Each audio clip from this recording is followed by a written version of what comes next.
খাঁজকাটা প্যাডগুলো কনকেভস ফসলের গুচ্ছগুলোর সাথে জোরে জোরে ঘর্ষণ তৈরি করে। এই ঘর্ষণের মাধ্যমেই শস্যের দানা তার খোসা থেকে আলাদা হয়। এই প্রক্রিয়াটিকেই বলে মাড়াই বা ফ্রেশিং। এরপর আসে আলাদাকরণ বা সেপারেটিং এর ধাপ। মাড়াই করা মেটেরিয়ালস একটি কাঁপুনি দেওয়া সিভের উপর দিয়ে যায়।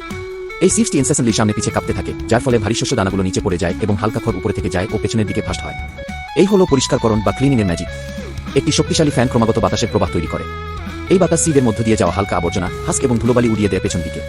ফলে নিচে শুধুমাত্র পরিষ্কার ছকচকে শস্য দানা পড়ে এবং একটি গ্রেইন ফ্যানে জমা হয়। এই পরিষ্কার দানাগুলো এখন একটি কনভেয়র বা এলিভেটরের মাধ্যমে উপরের দিকে পাঠানো হয় হারভেস্টারের বিশাল গ্রেইন ট্যাঙ্ক বা শস্য ভান্ডারে জমা হওয়ার জন্য। অপারেটর রিয়েল টাইমে তার মনিটরে দেখতে পারেন কত বাসাল শস্য সংগ্রহ করা হয়েছে, ট্যাঙ্কের কতটা অংশ ভরা হয়েছে।